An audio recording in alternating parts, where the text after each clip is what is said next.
No, que practicamos en esta casa. Y subrayo eso, que practicamos en esta casa. No es necesariamente exactamente igual que las otras expresiones de judaísmo estudiado y considerado en clases pasadas. Por supuesto, tenemos una distinción importante. ¿Y cuál es esa distinción importante? La figura de Yeshua como Mashiach. La presencia de Yeshua como Mashiach entre nosotros nos impone ciertos criterios y nos impone ciertos principios que son diferentes al resto del judaísmo que no reconoce todavía a Yeshua como Mashiach. En las otras expresiones del judaísmo que hemos estudiado, no tienen la interpretación de Yeshua que nosotros tenemos. En otras palabras, nuestro judaísmo es un judaísmo que reconoce a Yeshua como Mashiach. Es un judaísmo con Mashiach. Si tú quieres un judaísmo sin Yeshua, entonces este no es el lugar para ti. Eso no significa que vamos a ser enemigos.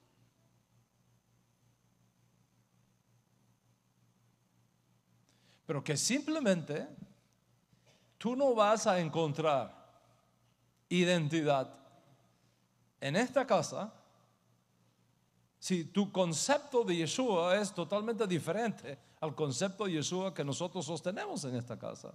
Entonces, por el propio bien de tu alma, es mejor que tú estés en otro lugar. Ahora, si tú reconoces que Yeshua es Mashiach, entonces, a no dudarlo, en ningún otro judaísmo encuentras descanso para tu alma, excepto en esta casa.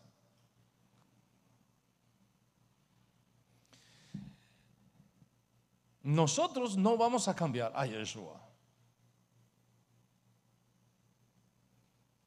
No lo vamos a cambiar por un gallito blanco, no lo vamos a cambiar por un papelito, no lo vamos a cambiar por una visita a un sepulcro distante.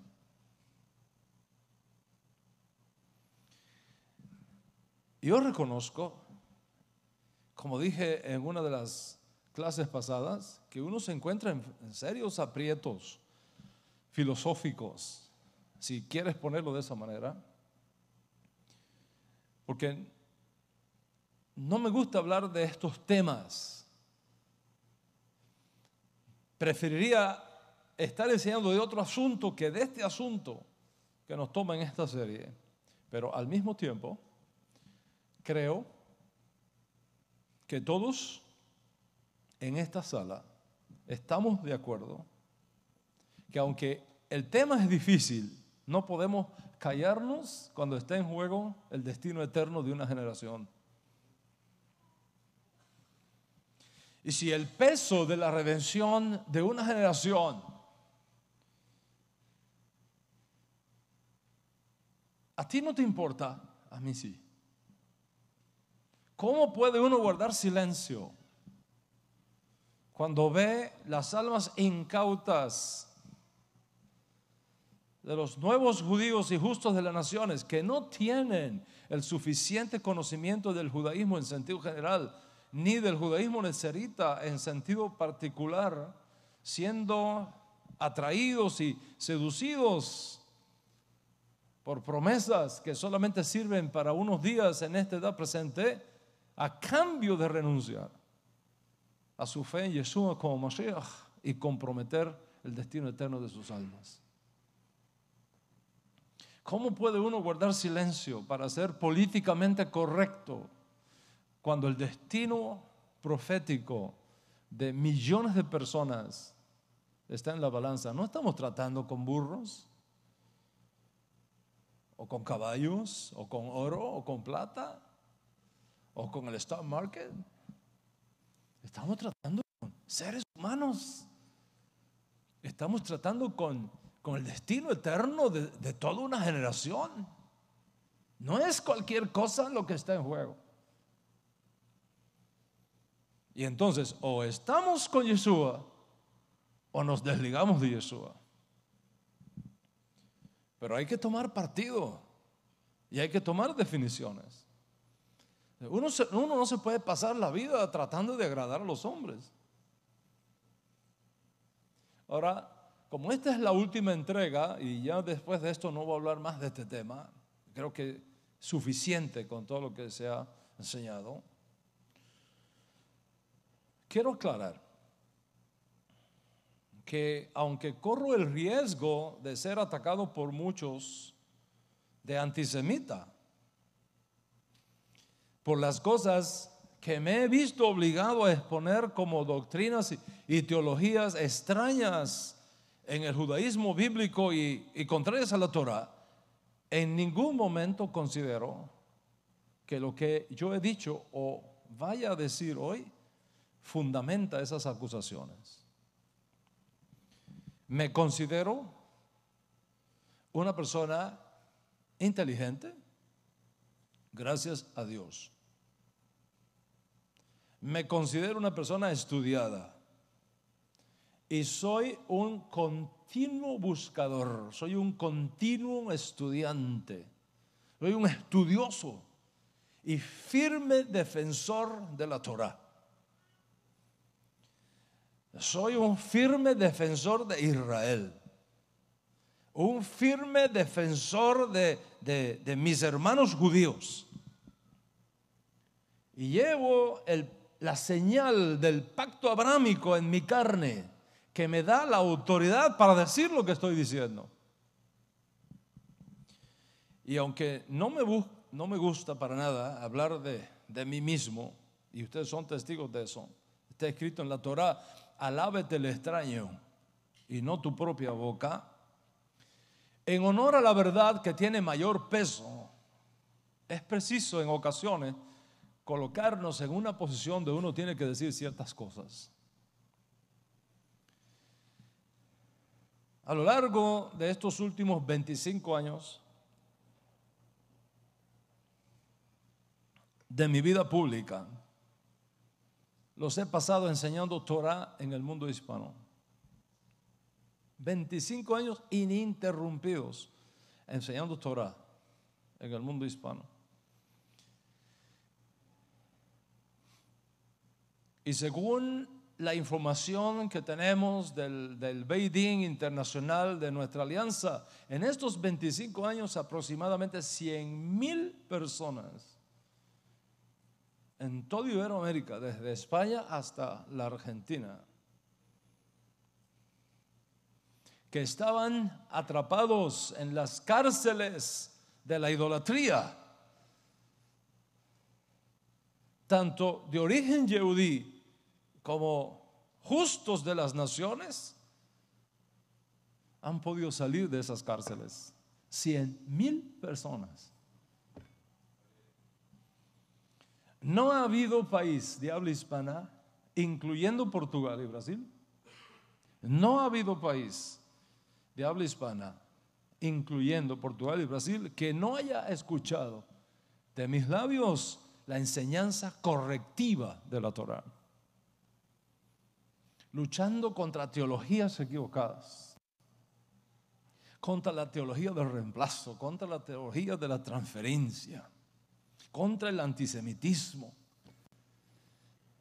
no solamente de forma oral y presencial, sino además en clases, audios, videos y más de 30 libros que por la gracia de Hashem nos ha permitido escribir sobre este tema.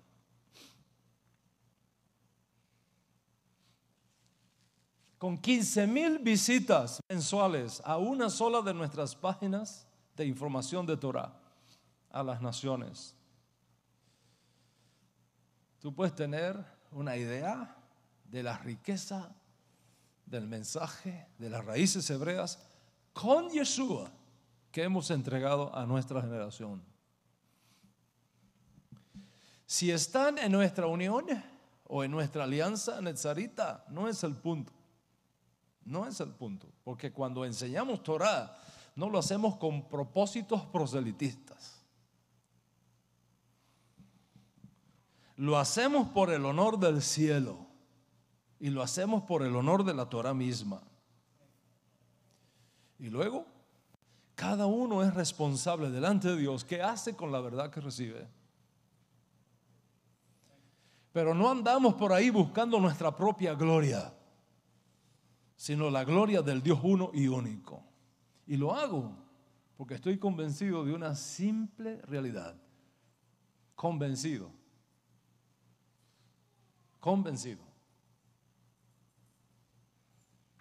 No es una opinión mía,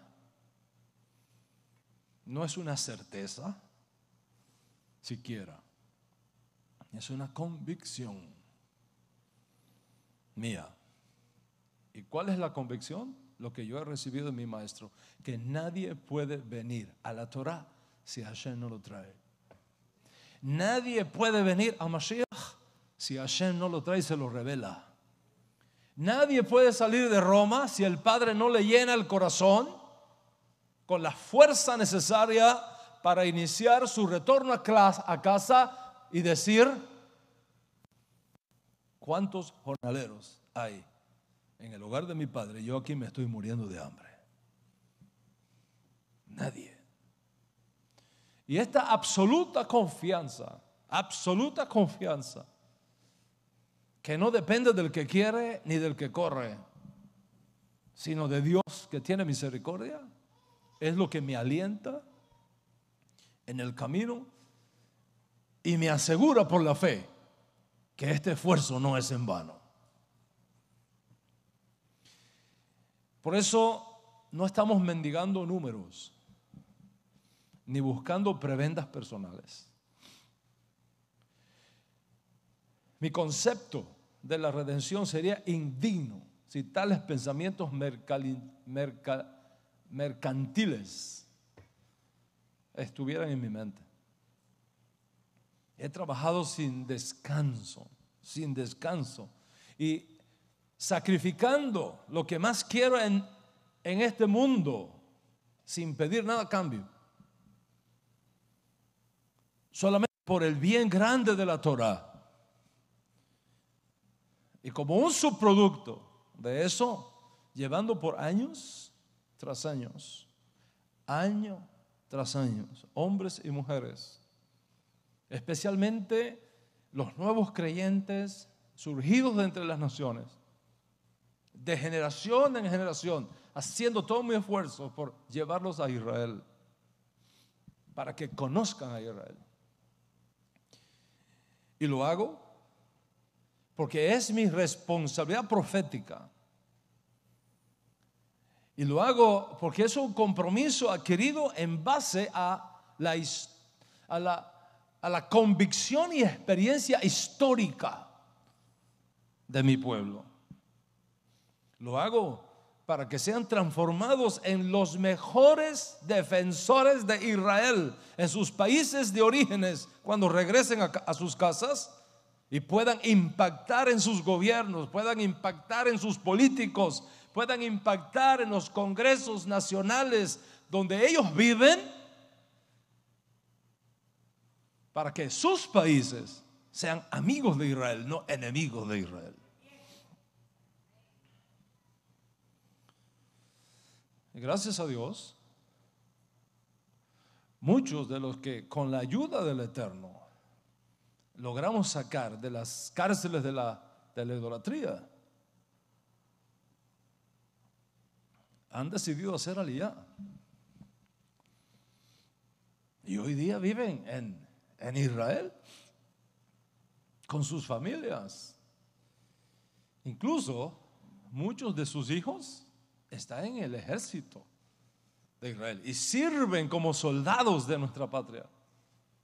Y no andan como algunos fundamentalistas mal informados o celosos afirman, haciendo proselitismo en Israel y buscando convertir a los judíos al cristianismo.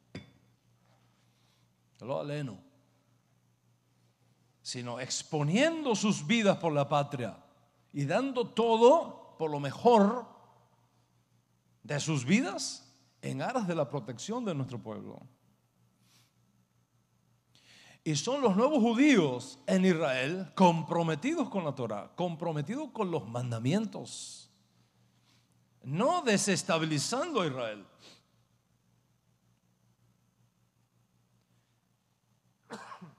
sino estabilizando a Israel, no chupando a Israel, sino aportando a Israel, no pidiendo, sino dándolo todo, incluso la vida.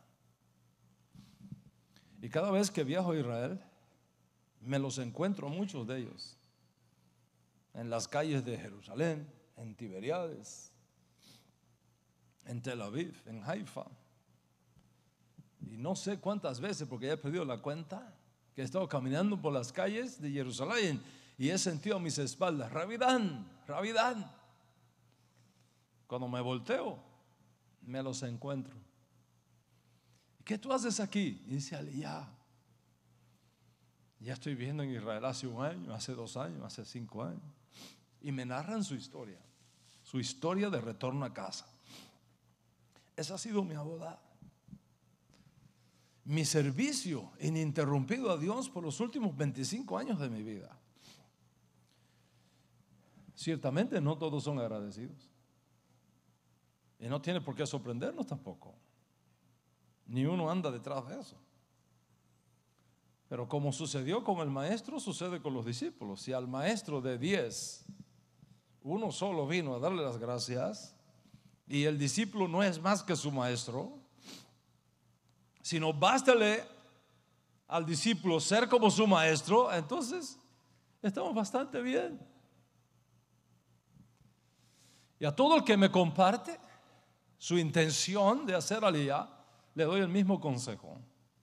¿Para qué tú quieres ir a vivirte a Israel? ¿Para qué? ¿Cuál es tu propósito? No vayas a Israel buscando qué te va a dar el gobierno. No vayas a Israel buscando qué te va a dar el Estado. Ve a Israel. Y si tú estás pensando eso y estás decidiendo hacer aliyah, ve a Israel con una mente diferente. ¿Qué voy a aportar a Israel? No qué me van a dar, qué yo voy a darle a Israel para que Israel siga creciendo, para que Israel siga siendo fuerte, para que Israel siga siendo el Estado judío para los judíos. Tengo nietos nacidos en Israel. Parte de mi alma está enraizada en Eretz Israel, desde las fronteras con el Líbano hasta el Arabá en el sur. No estamos jugando. No estamos jugando. Sabemos del compromiso que tenemos y sabemos a quién servimos y sabemos de quién vamos a recibir la recompensa y a quién vamos a tener que dar cuenta. Y como este es la última entrega de la serie Eligiendo tu Judaísmo, permíteme explicarte una razón más que llevo en el alma por la cual estoy haciendo esto y ayudando a tanta gente como pueda a que visite Israel y que conozca Israel. De paso, aprovecho para decirles que nuestro próximo viaje está pactado para el 21 de diciembre secular, del 21 de diciembre al 31 de diciembre. Vamos a pasar 10 días maravillosos en Israel. ¿Con guerra o sin guerra? Vamos a ir a Israel con la ayuda de Hashem. Pero te voy a compartir una de las ventanas por donde me viene esta fuerza.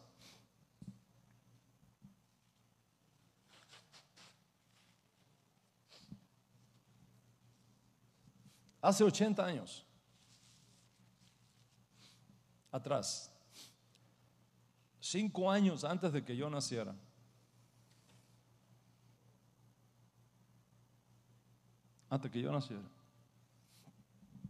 toda la familia judía en los campos de exterminio de Auschwitz, en Polonia, que alcanzó la suma de 4,000 almas, recibió la orden del comando superior nazi de moverlos totalmente de sus cárceles y dejar Auschwitz vacío. Y con la mira de obedecer esa orden, el general nazi encargado del campo de exterminio ordenó a todos los judíos, incluyendo los niños, que fueran llevados inmediatamente a las cámaras de gas. Y todos perecieron, todos. Y después que fueron incinerados, los convirtieron en jabón para los fascistas de aquella generación. Y cuando yo visité Auschwitz y vi a través de aquellas vidrieras interminables los zapaticos de nuestros niños judíos de todos los tamaños, desde así hasta grandecito, ahí están de testigos.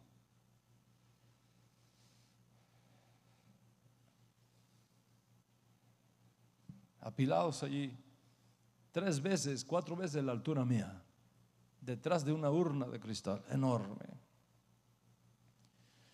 Cuando yo vi aquello y vi las maletas viejas y abolladas de mis hermanos mayores, y pasé por aquellas cámaras de gas que todavía huelen a carne humana y que sirven de testimonio al mundo del más vergonzoso genocidio concebido alguna vez por el hombre, me dije a mí mismo y juré: lucharé con todas mis fuerzas para que esto nunca más vuelva a ocurrir. Lucharé con todas mis fuerzas para que esto nunca más vuelva a ocurrir. Y desde entonces ha sido mi compromiso con Dios llevar a tantos discípulos como pueda a Israel, porque esa es la venganza más grande contra el fascismo y contra el genocidio nazi.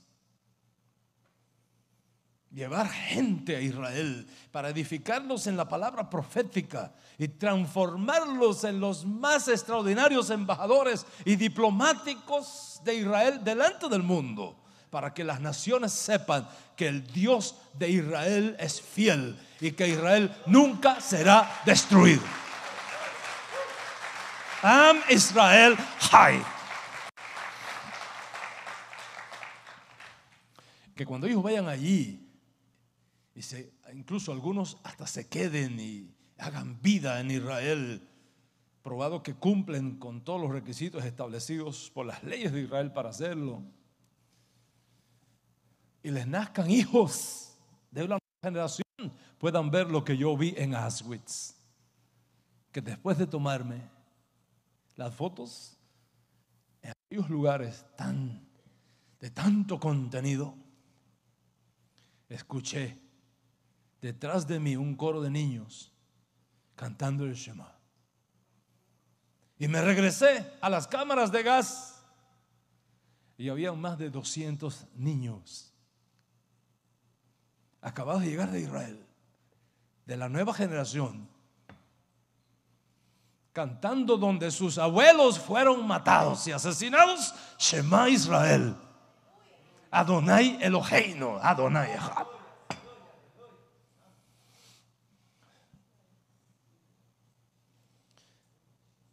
Y por 20 años, ininterrumpidamente, en tiempos de guerra y en tiempos de paz, en lluvias y en sequía, he hecho todo mi esfuerzo por llevar a los nuevos judíos y justos de las naciones a Israel, para que vean con sus propios ojos, el milagro de la profecía y se conviertan en los mejores defensores del judaísmo en sus naciones, y en los mejores embajadores de Israel en sus ciudades. He expuesto mi vida y la vida de mi familia, proclamando entre las naciones que ni el cristianismo ni el islamismo son la esperanza del mundo. Y con la ayuda de mis amigos, he estado en la televisión por semanas defendiendo a Israel de los ataques de nuestros enemigos. Y con la ayuda de mis amigos, he estado en la radio hasta este día defendiendo la causa de Israel y de Jerusalén.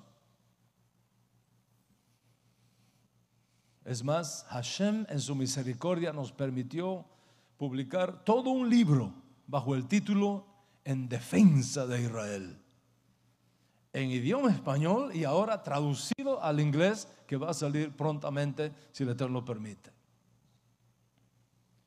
Y constantemente estamos ayudando a nuestras instituciones responsables en Israel, a Maguen David, que es la Cruz Roja de Israel, y algunas otras instituciones educacionales para ayudar a niños de escasos recursos en Israel.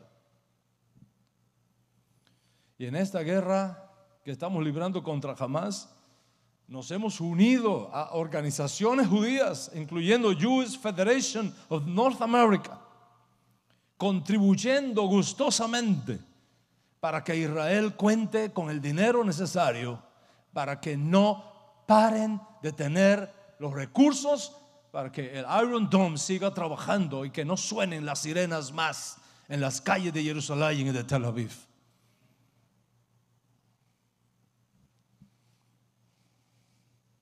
Incluso acabo de recibir un correo donde se felicita a esta comunidad por la Jewish Federation of North America, porque una de las donaciones que enviamos lo hice a nombre de esta comunidad que ama a Israel.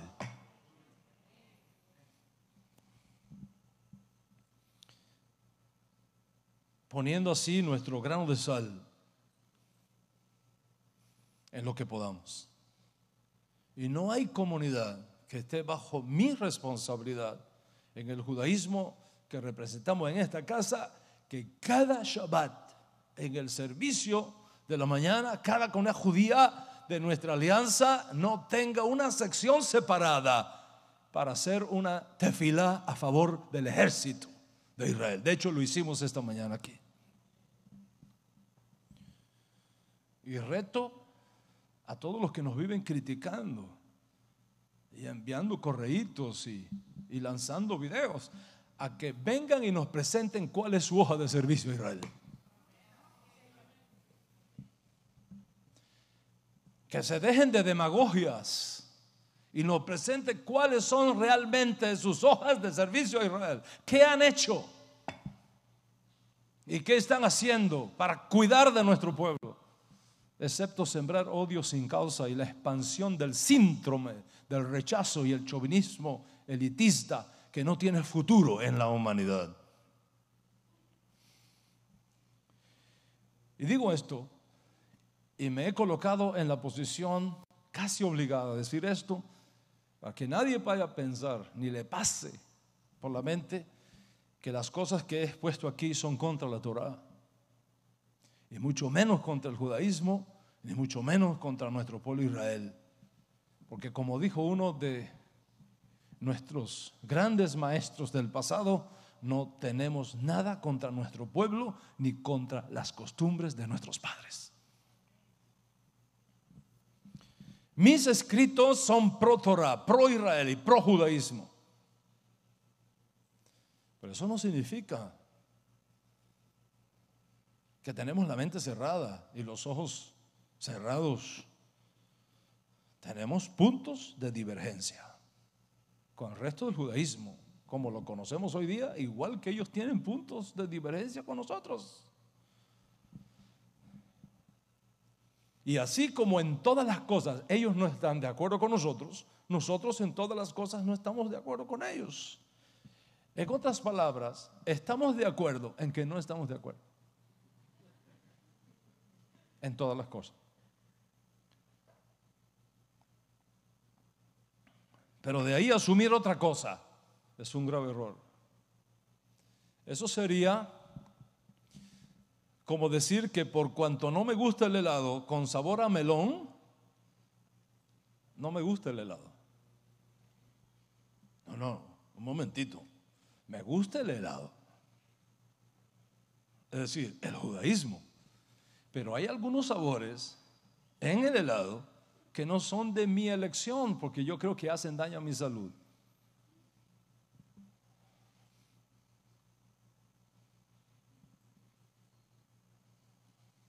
No es mi propósito ofender a nadie, pero tampoco agradar a nadie. Excepto a Dios. Porque es a Él a quien vamos a rendir cuentas. Y es de Él de quien vamos a recibir la recompensa. Y expongo todas estas cosas que expongo con total honestidad académica e histórica, según mi propia capacidad de intuición y según mi estudio y según el estado de mi conciencia. Mis observaciones no son contra el judaísmo como tal, sino contra algunos sabores dentro del judaísmo que en mi opinión son contrarias a la Torah y que se han infiltrado en algunas expresiones del judaísmo moderno que constituyen, en mi opinión, un peligro para el destino eterno de millones de personas en el mundo. Y es mi esperanza que algún día, más cercano que nunca, se levanten voces de autoridad en nuestros hermanos que sostienen otras expresiones del judaísmo para corregir estas cosas y que finalmente todos, absolutamente todos, podamos ser ejad para la gloria de nuestro Padre que está en los cielos. Pero no me puedo callar ante las cosas mal hechas. Y no me puedo callar cuando se enseñan doctrinas que tienen el peligro de destruir el alma de una persona. Como tampoco me puedo guardar silencio. Hoy día, cuando rabinos ultraortodoxos son capaces de irse a Gaza y tomarse un té con los enemigos de nuestro pueblo mientras nos están lanzando misiles y matando a nuestros hijos. No puedo estar de acuerdo y no puedo callármelo. Eso está mal. Y en mi opinión, si dependiera de mí, ninguno de ellos me regresa más a Israel. Que se queden allá en Gaza o en Teherán. Pero ¿cómo puede ser que estemos en guerra contra un enemigo que ha jurado borrarnos del mapa y rabinos ortodoxos ir a sentarse con ellos a darles la razón y proponer la desmantelización, la destrucción del Estado judío?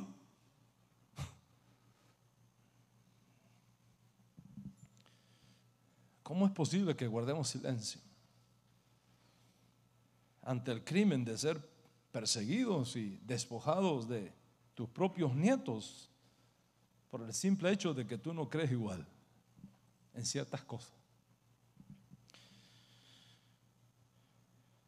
Y tú que has resucitado de entre los sepulcros de las naciones y te has abierto como una pequeña planta entre los escombros de falsas teologías y creencias en las cuales creciste, estás expuesto a ser plantado en cualquier suelo que huela a judaísmo sin conocer los peligros de ciertos pesticidas que están escondidos allí y que tienen el potencial de intoxicar y dañar tu fe en Yeshua como Mashiach. Y por lo tanto es mi responsabilidad mostrarte todas las opciones que hay en la mesa, todas las opciones, con transparencia. Y lo hemos hecho aquí, con transparencia, académica, histórica y halágica. Para que cuando tú elijas el judaísmo que tú quieres para expresar hoy día tu nueva fe judía, lo hagas con plena conciencia. Y frente a los hechos que he expuesto delante de ti, tienes que también conocer la esencia misma de nuestra fe nezarita y del judaísmo nezarita que practicamos en esta casa.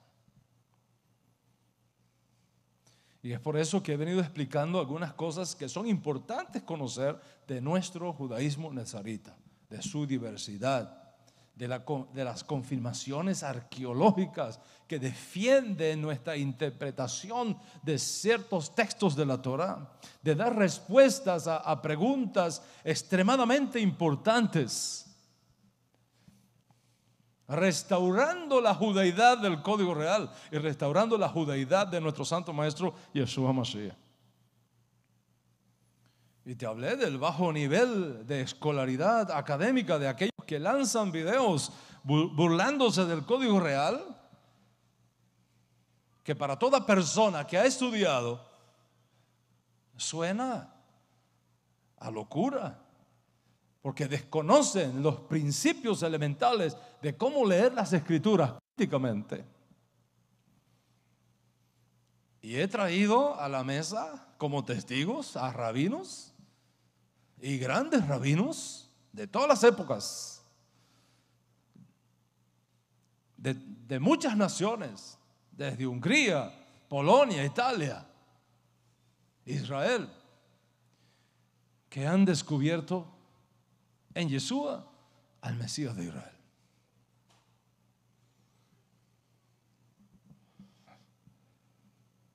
Y por lo tanto es importante que conozcas estas cosas y veas también la belleza que tiene el judaísmo nezarita, no solamente en el tema que ha ocupado esta serie, no solamente por lo extraordinario de su historia, no solamente por lo maravilloso de todas sus conexiones proféticas que hemos visto y estudiado, no solamente por su extraordinario concepto del valor y lo sagrado de la vida humana de todos los hombres, sino también por el hecho de que el judaísmo nezarita es extraordinario, porque contiene seminalmente, y repito esa frase, porque contiene seminalmente toda la grandeza ética que sabios posteriores reconocerán como válida en los demás tipos de judaísmo que existen en el mundo. Y hoy precisamente me voy a ocupar de eso. Te voy a dar las siguientes evidencias. El Zohar, el libro del esplendor, que es un libro sumamente importante en la historia del judaísmo tradicional. En la Parashá Bo, el místico maestro de la Torá, Shimon Bar Yochai, que fue discípulo del gran rabino Akiva, hacia el año 178 de nuestra historia, siglo II, enseña lo siguiente, y cito. Mira lo que dice Bar Yochai: la creación entera fue traída a la existencia para que reconozcamos a Hashem, para que tengamos la bendición de encontrar a Hashem dentro de cada detalle de la creación. Todo lo que fue creado en este mundo existe solamente para que uno pueda alcanzar ese objetivo. ¿Y qué puedes tú decir a esto? Maravilloso, extraordinario. Fue dicho por Bar Yochai en el año 178, siglo II. Sin embargo, los Netzarim lo habíamos dicho antes. 200 años antes, uno de los estudiantes, el estudiante más aventajado de Yeshua Mashiach, escribió una carta donde dice: lo que de Dios se conoce ha sido revelado, porque Dios mismo lo hizo revelar. Porque las cosas invisibles de Dios, su eterno poder y divinidad, se hacen claramente visibles en la creación para que nadie tenga excusa. Entonces, ¿quién es más original? ¿El Zohar o el judaísmo nezarita, que lo dijo 200 años antes?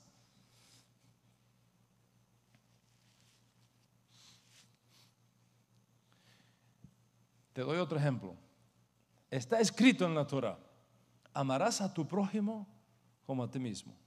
Es un fundamento tremendo. Amarás a tu prójimo como a ti mismo. Levítico 19, verso 18. Esta es una de las propuestas éticas más revolucionarias y adelantadas comparado con el resto del mundo. Cuando Hashem nos entregó ese mandamiento por medio de Moshe Rabeno, donde existía la esclavitud del hombre por el hombre, donde los hombres se vendían en auctions, en subastas públicas, y que en ese contexto social Moshe Rabeno alza la voz diciendo: amarás a tu prójimo como a ti mismo, es revolucionario. Y esto es importante porque nosotros somos muy dados a juzgar las motivaciones de una persona, sus decisiones, sus acciones, sus intenciones, sin conocer la realidad. Y hablando de esto, en la Mishnah, el segundo siglo de nuestra era, Yehuda Hanasi, uno de los hombres más sabios que ha dado Israel, dice: nunca juzgues a tu amigo hasta que no estés en su lugar. Está en el tratado Pirkei Avot. Nunca juzgues a tu amigo, a tu hermano, hasta que no estés en su lugar, en sus zapatos. Es una tremenda enseñanza ética de los rabinos reformadores del siglo II. Sin embargo, el judaísmo nezarita lo había dicho antes. Enseña el Ribi, no en el siglo II, en el siglo I: no juzguéis para que no seáis juzgados. Porque con la misma medida que tú juzgues a tu hermano, te van a medir a ti. ¿Y por qué echas de ver la pajita en el ojo de tu hermano y no miras la viga que tienes en tu propio ojo? Quítate primero tu viga y entonces podrás ver la pajita en el ojo de tu hermano. Y dice Yeshua: nunca juzguen a nadie. No juzguen por apariencias. Entonces, ¿quién lo enseñó primero?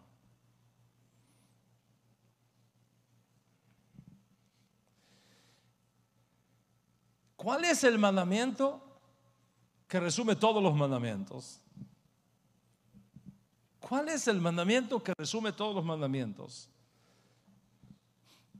Podemos decir algo del rabino Akiva del siglo II de nuestra era, aunque en algunas cosas no estamos en acuerdo. La mayoría de las cosas que enseñó Rabbi Akiva son extraordinarias.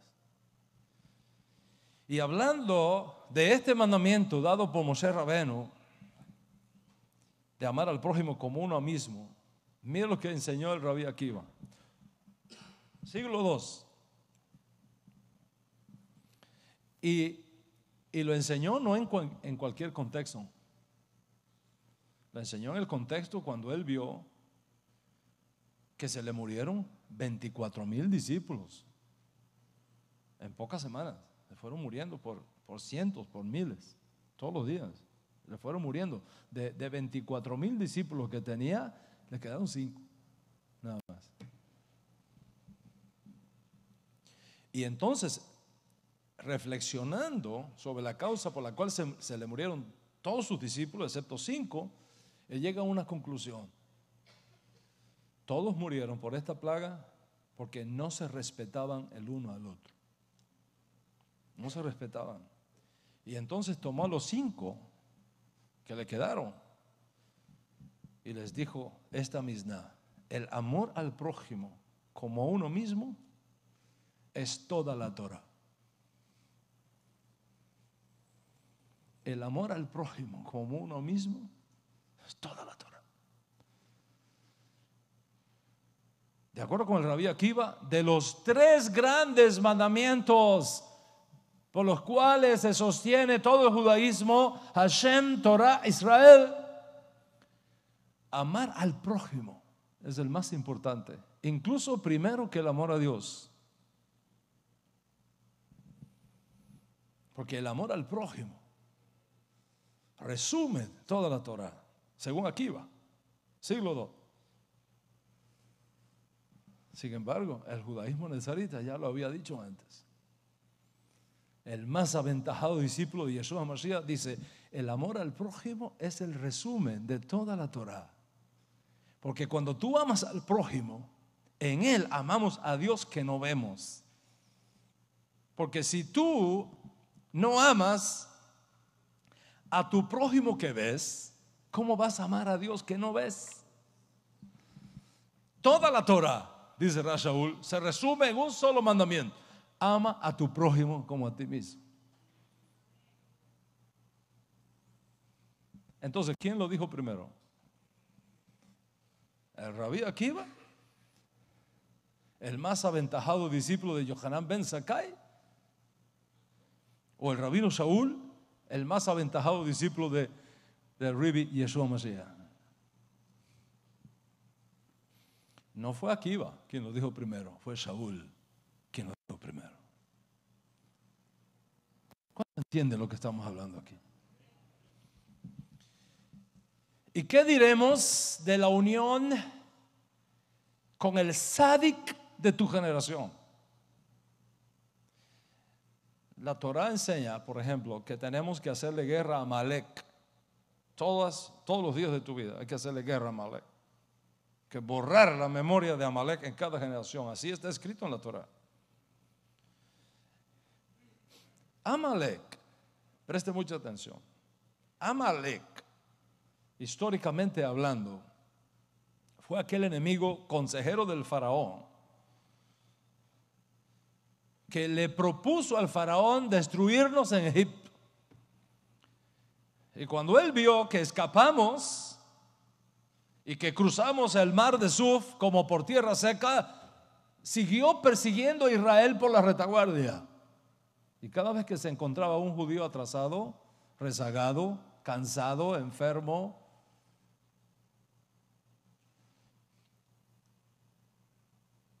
los asesinaba a sangre fría. A sangre fría. Como hicieron con este periodista nuestro hace poco en Irak. A sangre fría. Tomaba ventaja de los que no podían defenderse para minar la fe de nuestro pueblo. Fue un acto, lo que hizo Amalek fue un acto de maldad y de cobardía sin nombre.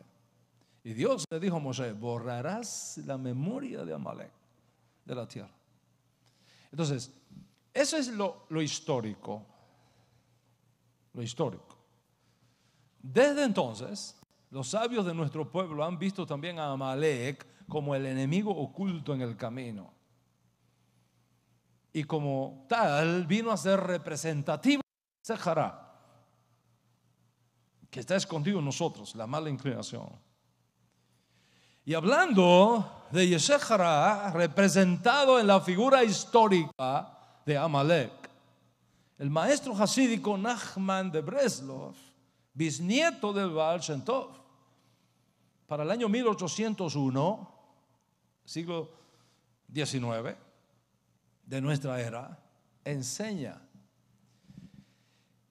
que la estrategia para luchar contra Amalek es acercarse al verdadero Sadik, quien es un aspecto de Moshe Rabenu, quien luchó contra Amalek y puso el calor y la pasión del corazón de Israel para que siempre arda en fuego sagrado por Hashem. ¿Cómo es posible eso? Nachman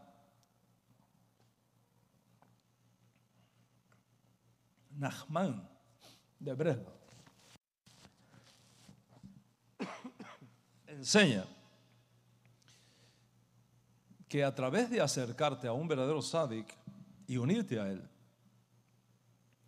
la humildad va a comenzar a entrar en la persona y entonces tendrá la fuerza de enfrentarse a la clipa de Amalek, de lo impuro y lo malvado que hay en Amalek, y salir de todas sus dudas. Esa es la enseñanza de Nachman de Breslov. Maravilloso. Pero el judaísmo nezarita lo había dicho antes. En efecto, dice nuestro santo maestro, permaneced en mí y yo en vosotros. Como la rama de la vid no puede llevar fruto por sí sola si no permanece recibiendo la savia, ustedes tampoco si no permanecen en mí. Dice Yeshua, el que se une íntimamente a mí y yo en él, lleva el fuego por Hashem. Porque separados de mí, ustedes no pueden hacer nada. Entonces, ¿quién es más original? ¿Quién lo dijo primero?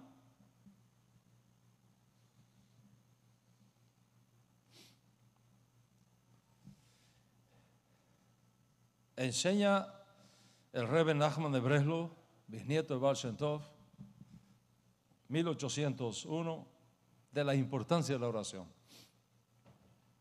Les voy a leer lo que él enseña sobre la oración que él recomendaba a todos sus estudiantes, lo que se conoce como Ibodedut. Dice Nachman de Breslov, dedica tiempo cada día para meditar y orar a solas en una habitación encerrada o algún prado o bosque privado y expresa tus pensamientos y tus sentimientos más íntimos y tus rezos personales a Dios. Mire qué bonito. Dice Nachman, utiliza cualquier tipo de recurso y argumento. Usa palabras que te ganen el cariño de Dios y su favor. Suplica a Dios para acercarte más y dejar que realmente le sirvas. Esto se llama Itbodedut. Debes mantener esta conversación con Dios en el idioma en el cual tú hablas mejor. Nuestras oraciones normalmente las hacemos en hebreo, pero si esto no es tu lengua materna, es difícil utilizarlo para dar expresión a tus pensamientos y sentimientos más íntimos de todo uno y el corazón. Es más fácil, continúa diciendo Nachman de Breslov, es más fácil para derramar tu corazón y decir todo lo que tú necesitas decir en tu propio idioma.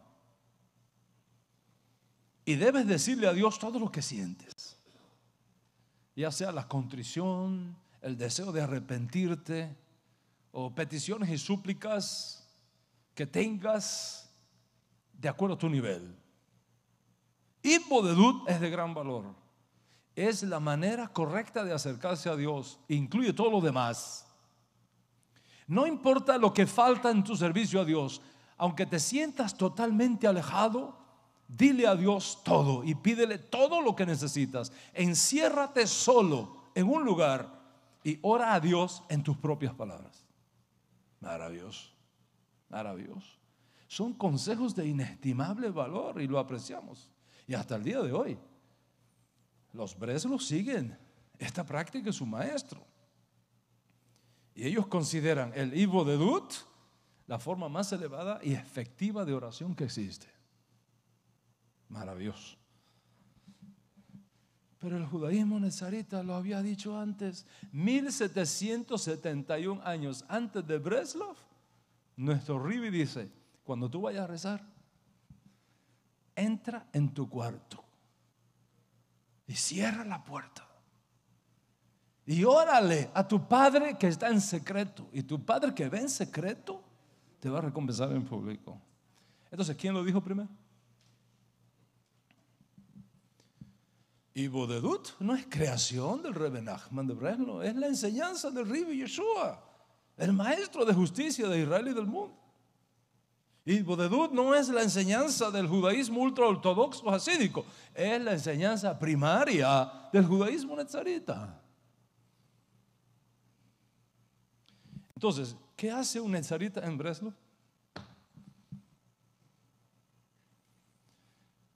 Cuando tenemos aquí la luz original, cuando tenemos aquí la fuente de donde nace el río, no la desembocadura. Sonría, que Hashem le ama muchísimo. ¿Y qué vamos a decir de la humildad? Para el siglo II, los sabios de la academia del gran rabino Akiva, que mencioné previamente, en Pirkei Avot, capítulo 4, verso 4, enseñan: sean extremadamente humildes de espíritu. En el siglo II están enseñando: sean humildes de espíritu. Maimonides, en el siglo XI, en su obra maestra, capítulo 2, la ley tercera, dice, escucha lo que dice Maimonides, siglo XI: hay ciertos rasgos del carácter que a una persona le está prohibido acostumbrarse, incluso con moderación. Más bien debe distanciarse al extremo opuesto. Y uno de los rasgos es la soberbia. Y el camino ideal no es que uno sea humilde por sí solo, sino que debe ser ruach shefal, humilde de espíritu y excesivamente modesto, de la misma manera que se dice de Moisés que era muy humilde. Esa es la enseñanza de la Mishnah en el siglo II, y esa es la enseñanza de Maimonides en el siglo XI. Sin embargo, el judaísmo nezarita lo había dicho antes. Dice Yeshua Mashiach en el siglo I, no en el II, mucho menos en el XI, en el siglo I, dice Yeshua: bendecidos los pobres en espíritu, porque de ellos es el reino de los cielos. Entonces, ¿quién enseña a quién? ¿Y quién toma de quién? ¿Dónde está la fuente? ¿Y dónde está la desembocadura? ¿Y qué decir de la arrogancia? Los sabios talmúdicos para el quinto siglo de nuestra era, el año 500, después de Yeshua, enseñaron, esto está en el tratado talmúdico Sotá 4b, enseñaron lo siguiente, mire qué belleza: un corazón vanidoso ha negado a Dios. Como dice el versículo, no sea que tu corazón crezca arrogante y te olvides del eterno tu Dios. Y añaden los sabios del Talmud: es una maldición ser arrogante, aunque sea parcialmente. Está prohibido la arrogancia. Es una enseñanza ética extraordinaria. Sin embargo, Rabotai, el judaísmo nezarita lo había dicho antes. El más aventajado discípulo de nuestro santo maestro dice: nada hagáis por contienda o por vanagloria, nada, antes bien con humildad. Y dijo más, dice: Dice la enseñanza nazarita: ninguno tenga más alto concepto de sí que el que debe tener, sino que piense de sí medidamente, más bien considerando a los demás como superiores a usted mismo.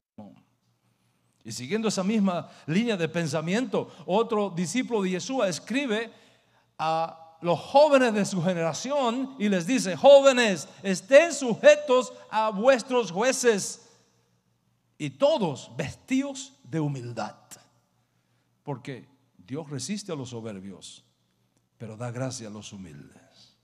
Esa es la enseñanza nazarita del siglo I. Varios siglos después, 500 años después, el Talmud va a decir lo mismo. Entonces, ¿quién sigue a quién? ¿De dónde es que viene la luz? ¿Cuántos están conmigo hasta aquí? Les tengo una pregunta. ¿Qué es lo más importante? ¿Lo que sale de la boca o lo que entra por la boca?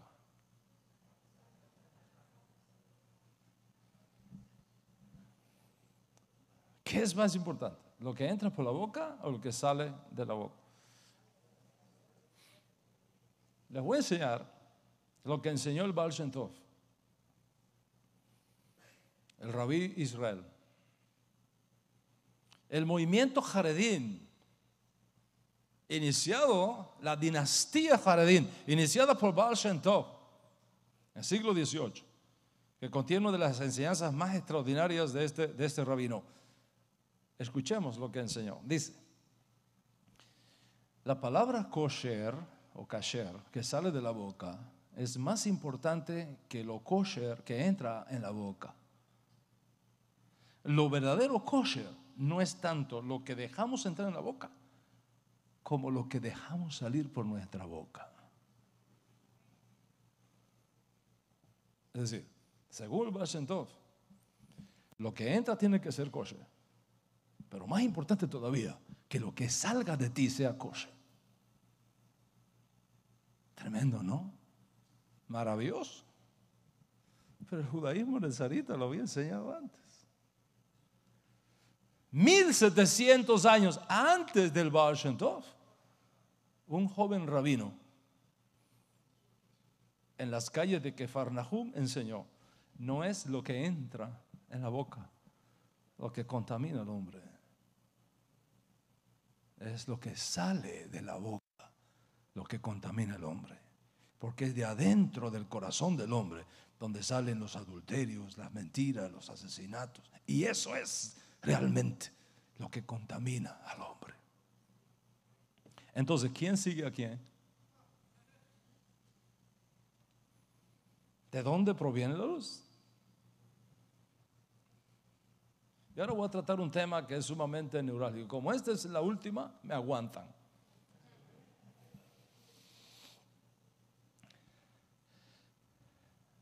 ¿Se puede tener más de una mujer o no? ¿Está permitido? No, ciérrame la puerta.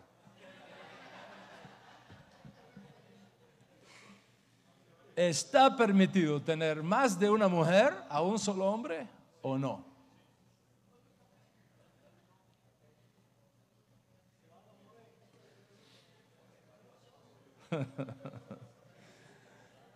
¿Qué vamos a decir de la poligamia?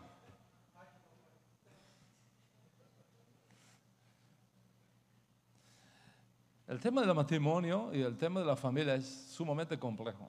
Y voy a revelar 2 o 3 secretos acá, sobre todo a las nuevas parejas, a los nuevos jóvenes que están aquí, que están buscando pareja. Son secretos de la Torah extraordinarios. Y por nada del mundo te cambies, porque ahora es que esto se pone bueno. ¿Qué diremos de la poligamia? El tema del matrimonio, el tema de la familia, complejo. La única cosa considerada no buena en la creación fue que el hombre estuviera solo. No es bueno que el hombre esté solo. Pero cuando una mujer llega a la vida de un hombre, todo se altera. Y todo cambia. Porque donde la mujer llega se inicia la vida. Donde la mujer llega se inicia el movimiento. Las aguas están tranquilas hasta que aparece la mujer. En el buen sentido de la palabra. ¿Okay? Con la creación de la mujer, el hombre se sana su soledad. Se crea una familia. Y vienen los hijos. Y por supuesto también las disputas familiares, las herencias. Eso es bien complicado. Hay que saber moverse en estas aguas. No es fácil. El cristianismo católico, por ejemplo, prohibió a sus religiosos casarse. No, prohibió. Un sacerdote católico no se puede casar. Está prohibido por el Vaticano. Y eso es una violación de la Torá. Una violación de la Torá. La Torá permite la unión responsable, legítima, entre un hombre con una mujer para la continuidad de la raza humana. Mira, es bien fácil resolver estos problemas tan complejos del mundo que nos ha tocado vivir. Es bien fácil. Toda relación donde la humanidad, la continuidad de la humanidad se atrofie, no es kosher. Tan simple. Toda relación donde la continuidad biológica de la humanidad se atrofie, no es kosher. Hay excepciones a la regla, pero son excepciones. Si tú quieres saber si un matrimonio es kosher, lo primero que tienes que mirar es si tienen capacidad de reproducir otro ser humano. Si no tiene capacidad para reproducir otro ser humano, entonces es contra naturaleza. Está prohibido. En otras palabras, la Torá prohíbe todo tipo de relación abiológica. Los matrimonios híbridos están prohibidos por la Torá. No question about it. ¿Te casaste con un mono? Está prohibido por la Torá. De un hombre con un mono no sale otro mono, ni otro. De una mujer con una bestia no sale ni una bestia ni un hombre. Eso está prohibido por la Torá. De un hombre con otro hombre no sale otro hombre. De una mujer con una mujer no sale otra mujer. Prohibido. Híbrido está prohibido por la Torá. Tan simple como es. Pero la monogamia es diferente. La monogamia en la iglesia no tuvo como fundamento alguna enseñanza de la Torá, sino consideraciones económicas y políticas.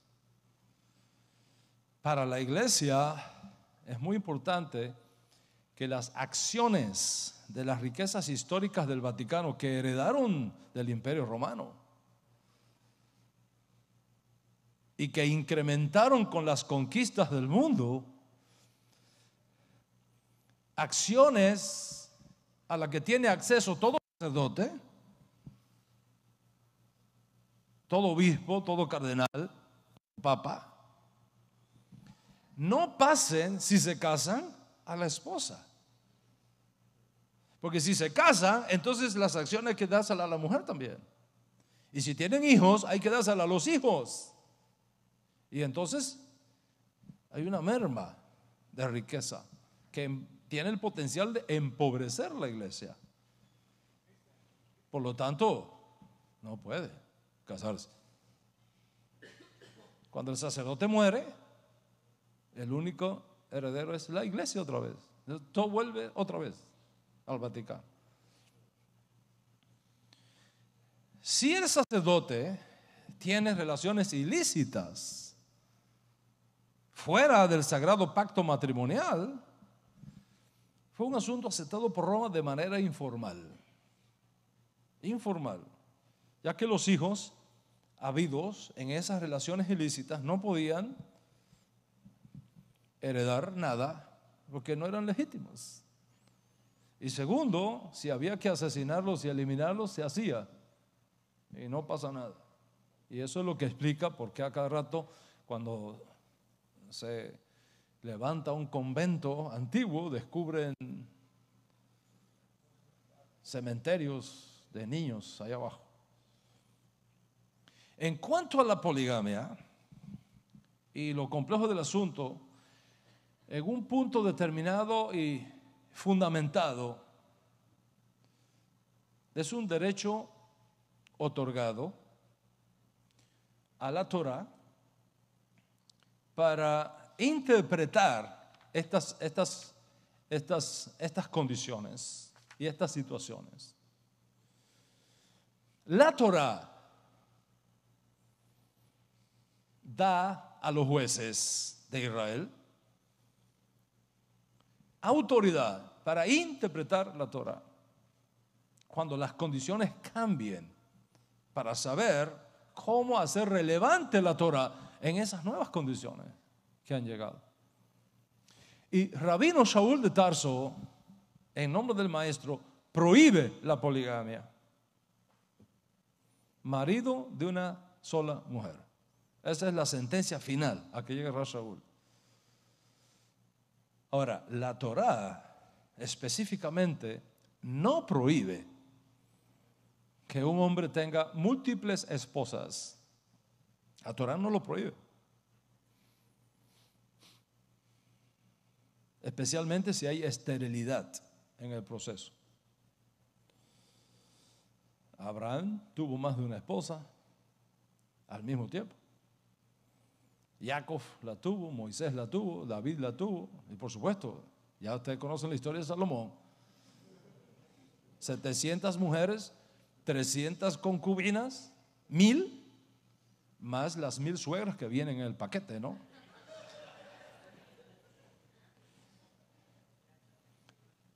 Tanto antes de la promulgación de la ley, como en la ley, como después de la ley de Sinaí, se permitió a un varón adulto tener múltiples esposas. No podemos negar eso. Está en la Torá. Sin embargo, ese no fue el estado ideal. Atiéndame, no dejen de escuchar esta parte ahora y sálgase de aquí hasta aquí nada más, porque vas a llegar a una conclusión equivocada a tu casa. ¿Ok? Si te sales ahora vas a llegar a tu casa diciendo, no, el rabí dice que se puede tener 10 mujeres. Wait. Espera. ¿Ok? Ese no fue el estado ideal. El estado ideal de Dios es: dejará al hombre a su padre y a su madre y se unirá a su mujer y será su mujer, será una sola carne.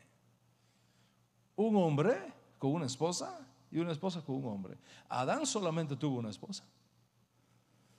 Noé solamente tuvo una esposa. 3 hijos. Y él, 4 mujeres fueron las que subieron al arca. That's it. Al arca no subieron 20 mujeres. 4 mujeres nada más, porque entraron 4 esposos. Sin embargo, la Torá entregó a los jueces de Israel la autoridad para interpretar los mandamientos según las nuevas condiciones arribaran. Y cuando esas nuevas condiciones arribaron, Shaul de Tarso, luz de Mashiach para el exilio, edificando sobre la enseñanza del maestro, prohíbe al varón netzarita desposar a más de una mujer al mismo tiempo y pone la regla: marido de una sola mujer.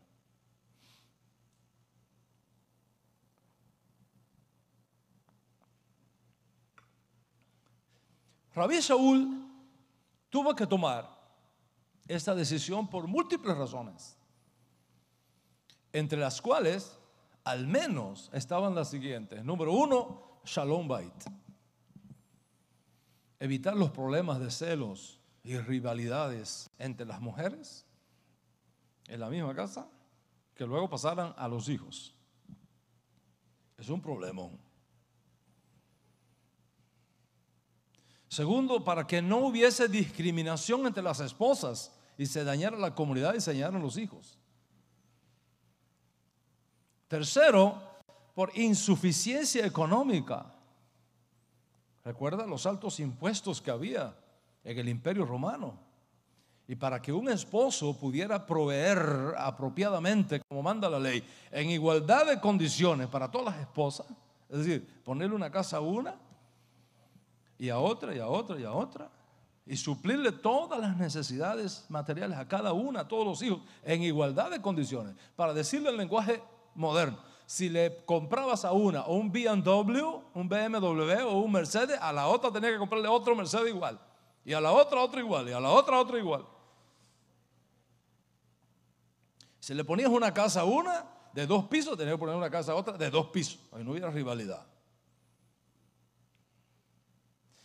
Eso no tiene nada que ver con la actitud equivocada de algunos que se quieren escudar en las bondades del mandamiento para dar rienda suelta al sexo irresponsable. En otras palabras, tú no puedes ir hoy día a decirle a una mujer, vamos a pasarla bien, mira, yo soy judío y como judío a mí me está permitido tener un montón de mujeres, no hay problema, vamos a pasarla bien, y te la llevas para un hotel. Te has equivocado, hermano. No es así. ¿Quieres más de una mujer? ¿Quieres más de una mujer? Ok. Tienes que llenar 6 requisitos. Si los llenas, go ahead. Adelante. ¿Cuáles son los 6 requisitos? 1, que tu esposa principal esté de acuerdo. Ese es el primer requisito. Empezado por hoy. Primero, tu esposa principal tiene que estar de acuerdo en compartirte legalmente con otra sin rivalidades y sin celos. En otras palabras, sin mandrágoras. Ese es el primer requisito. Si logras superar ese primer requisito, todavía te quedan 5 más. Segundo requisito, que estés legalmente casado con cada una. Legalmente casado con cada una. Tercer requisito, que en el país donde tú vivas se acepte que tú estés casado legalmente con más de una.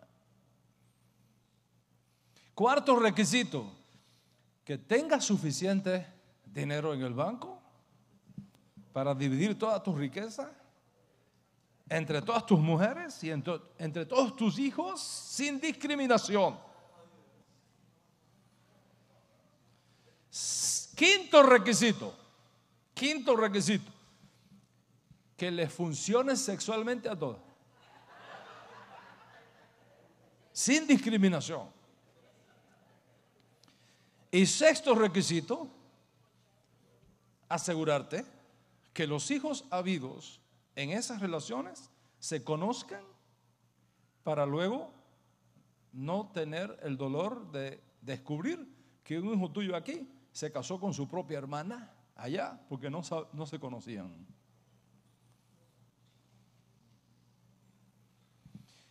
Si todas esas condiciones se dan y tú quieres casarte, pues hermano, váyase para Afganistán o para Libia o no sé para dónde, pero aquí no funciona eso. La ley es, según el judaísmo nazarita, dictado por el juez del Beit Din, Yeshua Mashiach, a las naciones gentiles, su excelencia, el rabino Saúl de Tarso, marido de una sola mujer. Ese es el judaísmo nazarita, por todas estas consideraciones. ¿Qué tenemos en el judaísmo no nazarita que vino después? Para el año 1000, es decir, 900 años después del decreto que prohíbe la poligamia dado por el judaísmo nazarita, el gran maestro judío Gershon ben Yehuda decretó en Europa que la poligamia está prohibida para los judíos. 900 años después. Y luego Maimónides,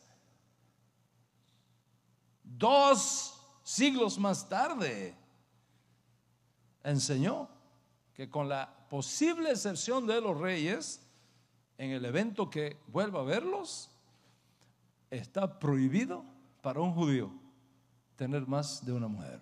Maimónides. Entonces, ¿cuál es la decisión del judaísmo tradicional? Marido de una sola mujer. Pero ¿quién lo dijo primero? ¿Quién lo enseñó primero? El judaísmo nazarita. ¿Y qué vamos a decir del trato amoroso hacia la esposa?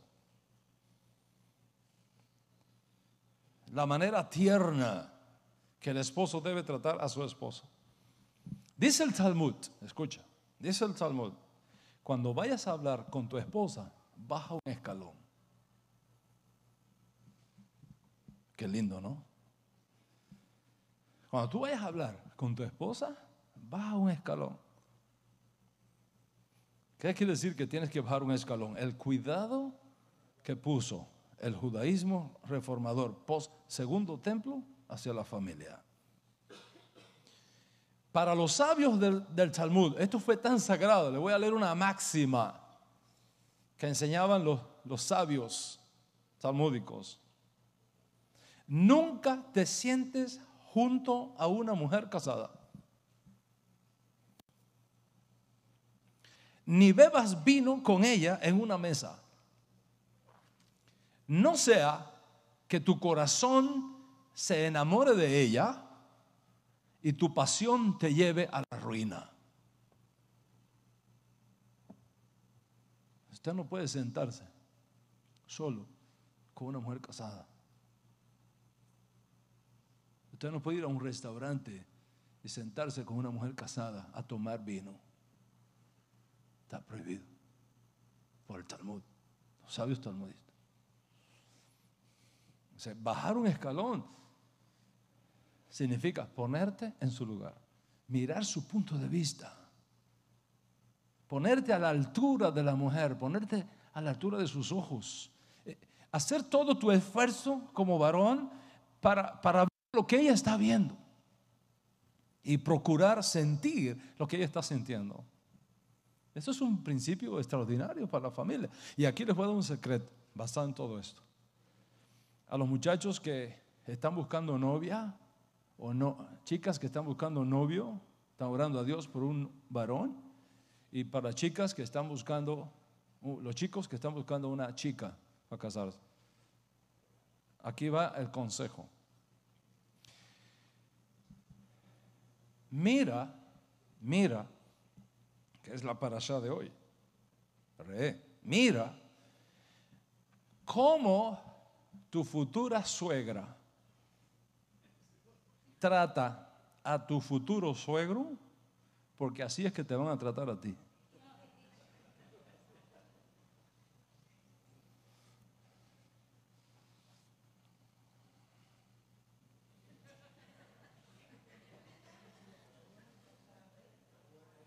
Muchachas, mira cómo tu futura suegra trata a tu futuro suegro, porque así te van a tratar a ti. Y al revés. Chicas, mira cómo tu futuro suegro trata a la que posiblemente sea tu futura suegra, porque como él la trata a ella, así te van a tratar a ti.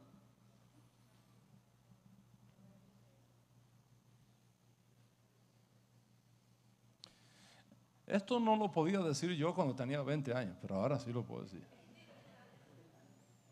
Y creo que los que están más o menos a la misma edad que yo están de acuerdo conmigo que las cosas son así.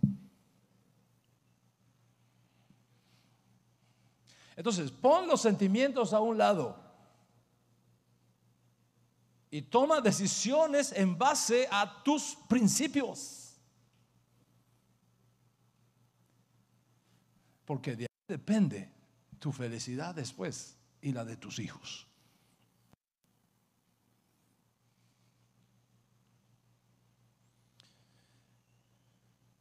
baja un escalón. Maravilloso, maravilloso. Esto fue enseñado en el siglo V después de Yeshua por los sabios del Talmud.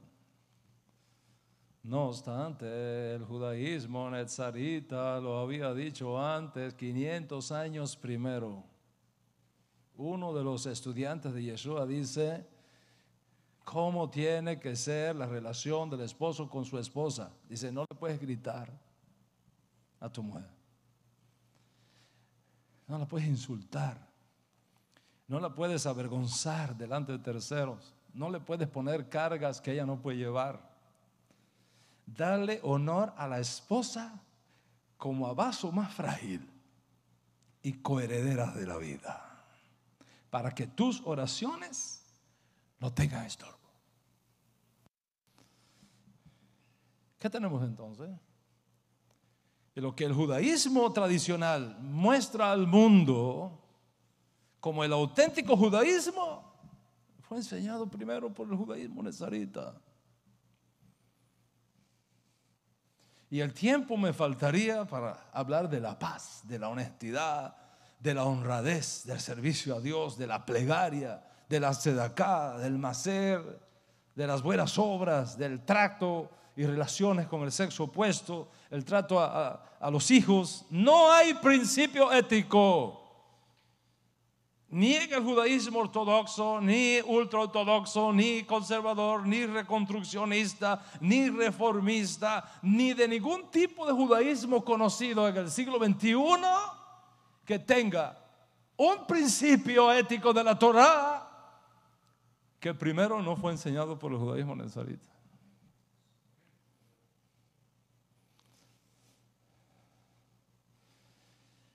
Y cuando estudiamos a fondo entonces el judaísmo nezarita, nos damos cuenta de cuáles son realmente sus pilares y su grandeza y su belleza.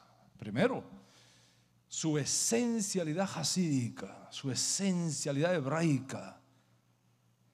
Nada que ver con todas esas distorsiones y desviaciones que vinieron después.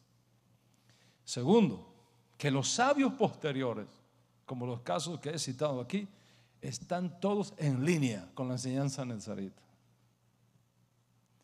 Tercero, que las enseñanzas nezaritas contienen el ADN de la ética judía posterior que encontramos en la Mishnah, en el Talmud y el resto de los comentarios judíos.